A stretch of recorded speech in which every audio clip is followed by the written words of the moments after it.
Bem-vindos a mais um programa Léo Jesus. Eu sou o Léo Jesus, sou jornalista esportivo. Neste canal a cobertura é 100% do São Paulo, que aliás é o clube do meu coração. Temos também o canal Léo Jesus Esportes, que além do tricolor paulista falamos de outros clubes, então no final aparece o card para você conhecer. Por aqui, pessoal, o São Paulo vence o Bragantino. Vamos falar um pouquinho dessa partida. Tem um trecho que separei e vou mostrar para vocês da coletiva do Dorival Júnior que me chamou muito a atenção. E o tema é Alexandre Pato, tá? Vamos falar de Lelê do Fluminense, jogador que está numa lista de interesses do São Paulo. Vamos bater o papo sobre a situação e também sobre o jogador. Tudo isso e um pouquinho mais depois da nossa vinheta.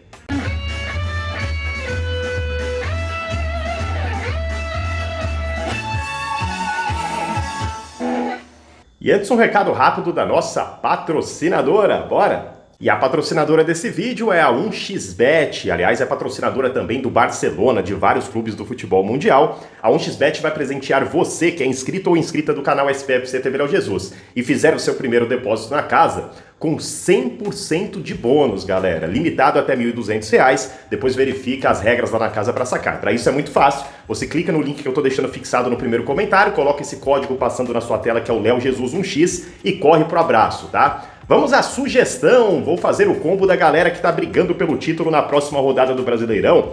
Vitórias do Flamengo contra o Fluminense, do Palmeiras contra o Internacional e do Grêmio contra o Corinthians. Esse combo, apostando R$100, a possibilidade de retorno é de 515,84. Os combos, eles são modalidades mais arriscadas, mas que te dá uma proporção melhor de ganho. Claro, você pode colocar um jogo só, pode ser outros esportes, tá, gente? Eu sugiro aqui o futebol, porque é a pauta do canal, mas tem bastante coisa lá. Aproveite as vantagens, código passando aí, bora de 1xBet. Legal, galera? Então vamos começar. São Paulo 1, Bragantino 0, jogo na Vila Belmiro. E aí, Léo, ganhamos fora de casa? Fora da nossa casa, sim. Fora da regra mandante, não. O São Paulo ainda continua, o jogo era mando do São Paulo. Mas falando sobre a partida, pessoal, o São Paulo faz um jogo muito interessante no sentido de combate, de foco, que é muito do que a gente pediu naquele jogo contra o Palmeiras. Se tivesse esse foco que teve contra o Bragantino, essa atenção, certamente, galera, aquela goleada desastrosa não teria acontecido. São Paulo chega aos 45 pontos, número mágico para muita gente aí sobre o rebaixamento ou não. Acho que até precisa de mais alguns, mas de fato, para o São Paulo, para o torcedor do Tricolor, é feliz ano novo. São Paulo não vai cair de jeito nenhum e mereceu a vitória, que veio no finalzinho com o gol de Herisson. Quero destacar algumas situações da partida. Sistema defensivo do São Paulo. Aqui eu não estou falando de um ou outro jogador, mas do sistema de maneira geral, que começou desde lá da frente, com a marcação dos atacantes, não deixando o Bragantino sair com a bola, time que gosta de construir jogadas. O São Paulo anulou isso, tá? Quero destacar em um único momento, talvez, da partida, que o São Paulo vacilou, que foi no primeiro lance, onde o Bragantino chegou perigosamente, a defesa salvadora de Rafael. Baita defesa, acho que é importante trazer esse lance porque ele poderia mudar toda a dinâmica da partida. Do sistema defensivo, quero destacar a dupla de zaga do São Paulo, Beraldo e Arboleda, que fizeram grande partida, e os volantes do São Paulo, Alisson e Pablo Maia, com destaque um pouco mais para Pablo Maia, que para mim, aliás, foi o Tug Life da partida.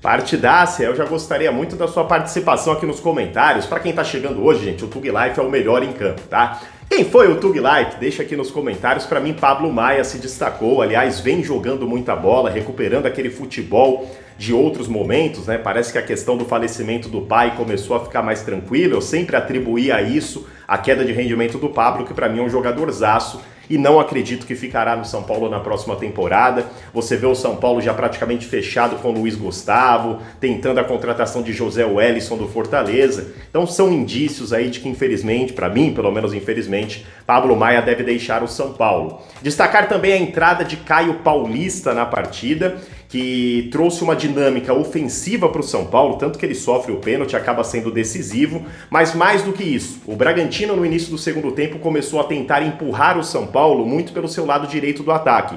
A entrada do Caio, se ele não é um especialista defensivo, mas às vezes a melhor maneira de defender é atacar. Quando o Caio começa a afunilar pelo lado esquerdo, ele empurra esse ataque do Bragantino para trás. Então começou a ficar um jogo perigoso por ali, a entrada do Caio não só deu uma força ofensiva para o São Paulo, mas tirou uma reação do Bragantino. Baita partida também, entrou bem demais na partida, o Caio Paulista. Quero falar também sobre o Juan, né?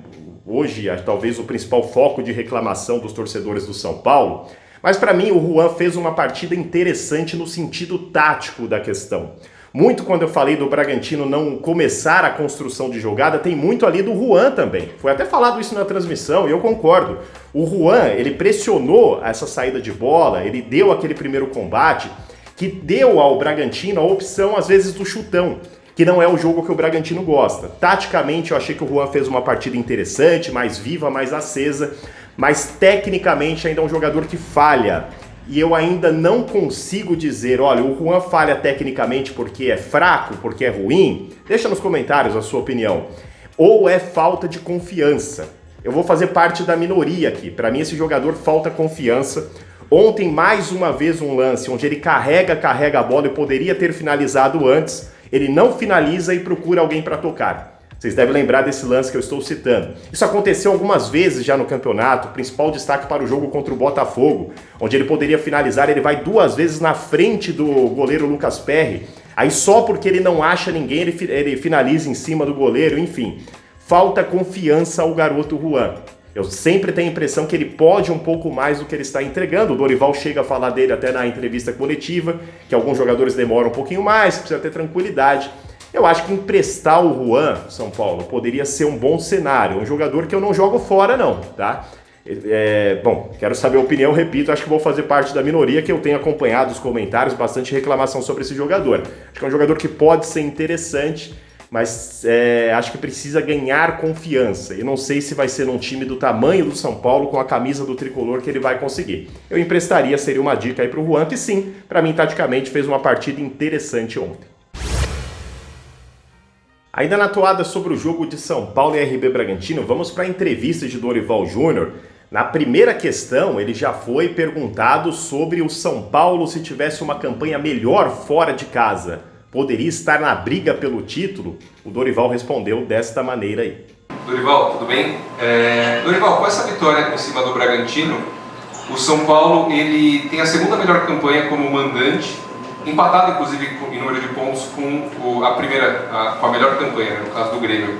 Às vezes passa pela sua cabeça que de repente, talvez se o São Paulo tivesse um elenco um pouco mais recheado e tivesse feito uma campanha mediana até fora de casa, e tantos times brigando pelo título, o São Paulo podia estar ali também brigando pelo título brasileiro, mesmo depois do título da Copa do Brasil? Eu acho que é muito difícil a gente fazer uma avaliação desse tipo. Eu nunca peguei um time tão valente, tão vibrante como é o time de São Paulo. Um time guerreiro, um time que deixa tudo que tem dentro de campo. Nós tivemos aí, eu acredito que desde abril, quando eu aqui cheguei, em toda essa campanha, nós tivemos talvez o jogo de Goiânia e o jogo do Palmeiras, além do primeiro jogo contra o América, que não tenham sido assim jogos consistentes da nossa equipe.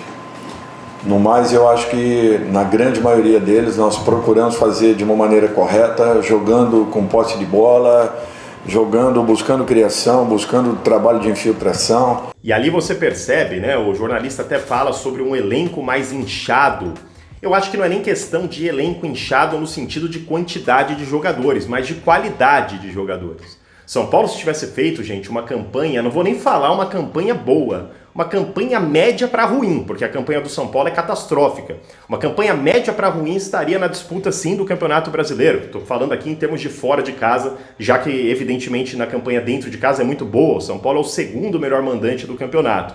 Então é uma pena, né? Uma campanha razoável para baixo colocaria o São Paulo hoje na disputa do título brasileiro. Claro, o Dorival explicou, tinha o foco nas Copas, tudo isso é relevante, mas infelizmente aí a campanha fora de casa comprometeu bastante. Dorival Júnior também falou sobre a questão de Galopo e olha, ele deu indícios de que o Mendes possa ser utilizado nessa etapa final de campeonato. Se liga aí. É claro que você acabou de dizer que o São Paulo vai terminar esse campeonato da melhor forma possível, mas a gente pode começar a ver novos jogadores que você utilizou pouco, talvez mais do Mendes em campo, Ferrarese, quem sabe até alguns minutos do Galopo. A gente pode esperar minutos do Galopo para esse final de ano ou é algo só para o ano que vem? Não, o Galopo em especial ele ainda não está liberado pelo departamento médico, porque tem um protocolo a ser seguido e ainda falta um período considerável para que ele cumpra os meses necessários para aí sim ele poder estar num processo de transição e logo em seguida mexendo aí sim totalmente com bola, ou seja, liberado para os confrontos, né, para as disputas, para os duelos, essas coisas. Eu quero fazer a melhor campanha possível, dentro de uma possibilidade natural que possa sim acontecer. Tem alguns jogadores que vieram de lesões muito sérias e ao longo e com uma longa recuperação, o caso do Erisson, que hoje tomou a frente, acabou fazendo o gol de pênalti com muita personalidade, o próprio David, que teve poucas oportunidades comigo. Então assim, você acabou de citar também Mendes, é uma verdade, é um dos jogadores que eu menos dei oportunidades, muito em razão também do preenchimento que nós temos de meio campo e em muitos momentos jogando sempre com os meias, né, um pouquinho mais avançados. Mas é um jogador que ele não deixa de treinar, um profissional muito sério, é muito dedicado, e isso daí nós temos que reconhecer em algum momento também.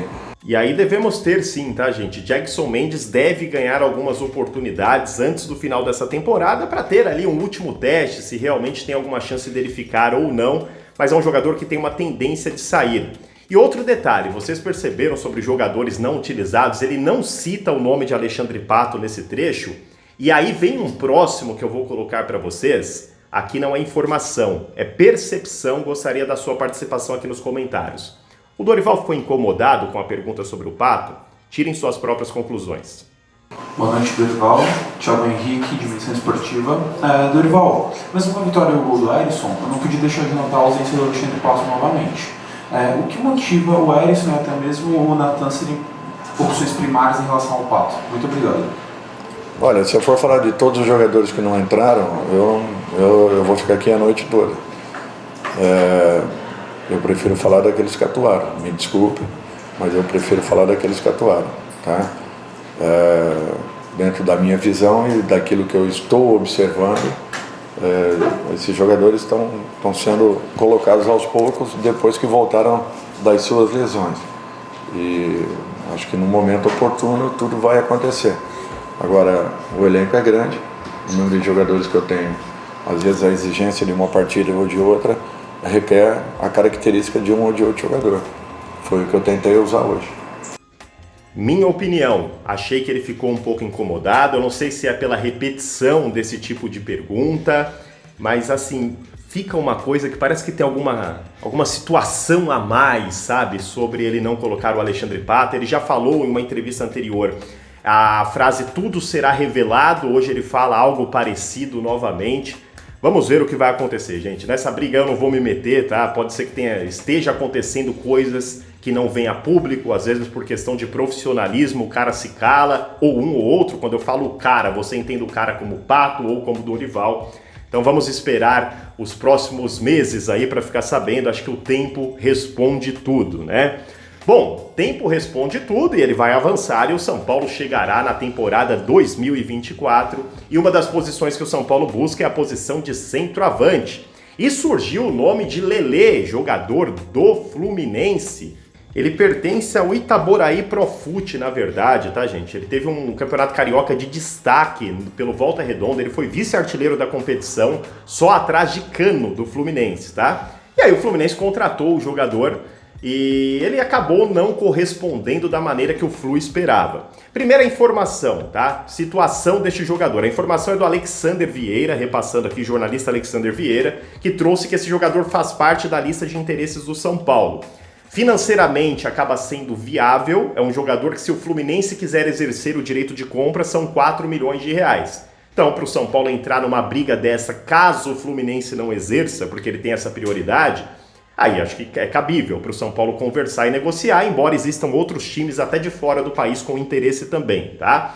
Então vamos ver primeiro se o Fluminense vai querer ou não. Sobre o Fluminense, a tendência é que ele fique? Eu acho difícil. O Fluminense tem Cano, titular absoluto, tem o John Kennedy, que é praticamente um segundo titular, fez o gol do título da Libertadores, então acaba ficando sem espaço para o jogador. Bom, falando sobre o jogador especificamente, um jogador interessante quando a gente fala em quesitos assim de características, tá? Características de jogo. Tem bola aérea, tem mobilidade, é um jogador com presença de área, ele é ambidestro, bate tanto com a direita quanto com a esquerda. Repito, vice-artilheiro do Campeonato Carioca, aí aqui a gente pode pontuar um equilíbrio nisso, uma coisa é jogar o Campeonato Carioca, outra coisa é o Campeonato Brasileiro. Tanto que depois ele dá uma sumida que também pode se justificar pela presença de Cano e John Kennedy, também aí vem a questão do alívio para o jogador, tá? Em termos de características, é um jogador sim interessante para o São Paulo pensar em possível reserva para o Caleri. Embora eu preferia o Mastriani, do América Mineiro, só que tem a questão do Mastriani, o ser estrangeiro pesa um pouquinho. Então, Alexander Vieira, jornalista, diz que faz parte da lista do São Paulo, é acessível em termos de valores caso o Fluminense não exerça o direito de compra. É um jogador com características interessantes, mas o São Paulo tem que ficar de olho nisso. É um jogador que já apareceu 26 ou 28 anos, se não me engano, a idade dele, então não é já um garoto, demorou para aparecer no futebol, se destacou em um campeonato de nível mais baixo, em um outro campeonato de nível mais alto não conseguiu corresponder. Não é a contratação que eu faria para o São Paulo neste momento, ainda que seja como um reserva do Caleri. Acho que dá para procurar um jogador mais cascudo, até para ser uma sombra do próprio Caleri, né? Mas é um nome que o São Paulo tem interesse. Conhece o jogador? Deixa aqui nos comentários o que você pensa a respeito. Galera, link fixado no primeiro comentário é da 1xBet. Deixa eu só agradecer, passando aí na sua tela, ao amigo João Brejão, que deixou esse Pix no valor de R$10. Muito obrigado ao João Brejão, que dessa maneira ajudou a patrocinar o nosso último vídeo, o Pix do canal passando aqui. Venho sempre agradecer a quem colabora dessa maneira, mas venho pedir aquilo que é de graça, que é o seu like, se inscreva no canal, ativando as notificações, compartilhe com seus amigos. Deixa eu mandar salve pra galera, deixa eu pegar o nome deles aqui, ó. Leandro Gaspareto, novo aqui no canal, Jobert Menezes Alves e a Sandra Biazeto, tá? Salve hoje pra galera aí, muito obrigado por acompanharem o trabalho. Vai aparecer o card dos meus outros dois canais, um que te interessa certamente, que é o Léo Jesus Esportes. Olha a chiadeira na rua, meu Deus do céu, um trem que tá passando aqui. Faz o corte, segue assim mesmo. Um vai aparecer o canal do Léo Jesus Esportes, o outro é do canal Fala Jesus, tá? Canal Fala Jesus Desenvolvimento Pessoal, Léo Jesus Esportes. Vai te interessar porque a gente fala de São Paulo Futebol Clube por lá também, mas também de outros clubes, tá?